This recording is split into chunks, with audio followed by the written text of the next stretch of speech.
বাংলাদেশ থেকে 11,000 কিলোমিটার দূরে অবস্থিত কানাডা। আর কানাডা ফেমাস দুইটা জিনিসের জন্য, ম্যাপল সিরাপ ও শীত, হাড় কাঁপানো শীত। আর এই বরফ ধূসর শীতকালে রমজান যেন নিয়ে এসেছে উৎসবের আমেজ। এই ভিডিওতে আমি আপনাদের ঘুরে ঘুরে দেখাবো টরন্টোর ড্যানফোর্থ এলাকা, যা বাংলাদেশি পাড়া নামে পরিচিত।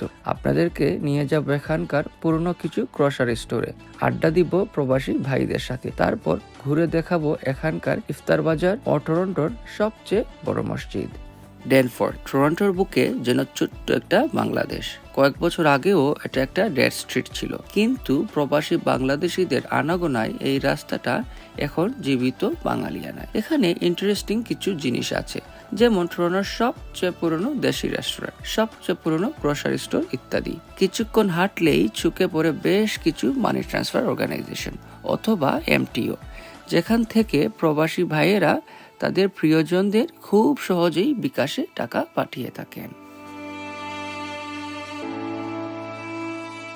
কানাডার যে কানাডার রমজান আর বাংলাদেশের রমজানের মাঝে আপনার ডিফারেন্সটা কিতা লাগে? অনেক কিছু মিস করা হয় আর কি, কেন এলে মনে হয় তেমন কিছু নাই। ও কারণে যে রমজান আইছে সবে একটা, আর না তো ভিন্ন দেশের পরেও আমি পাইরাম, মোটামুটি পাইছি, মিস করলাম ফ্যামিলি। বাট ভাইবটা একটু ডিফারেন্ট। জি জি, ভাইবটা একটু ডিফারেন্স।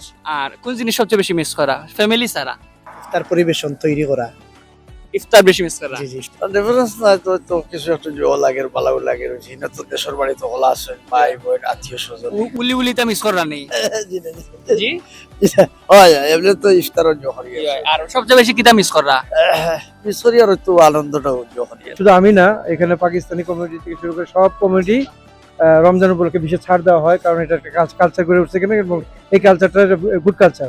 ঘুরতে ঘুরতে অনেক সময় পার হয়ে গেল, তাই ইফতার কিনতে চলে এলাম এখানকার ইফতার বাজারে।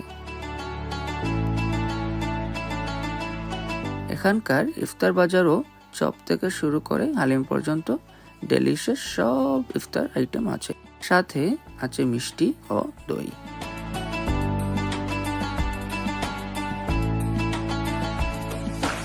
ফাইনালি আমরা চলে এলাম টরন্টোর সবচেয়ে বড় মসজিদ আবু বকর মসজিদে। সুন্দর এই মসজিদে রোজার সময় এইভাবেই ইফতার আয়োজন করা হয়। আশা করি আমার সাথে ঘুরে আপনাদের কানাডার রমজান আয়োজন নিয়ে একটু হলেও আইডিয়া পেয়েছেন। এই পবিত্র মাসে পরিবার নিয়ে সবার জন্য সুন্দর সময় কাটে, এই কামনাই করি। রামাদান মুবারক।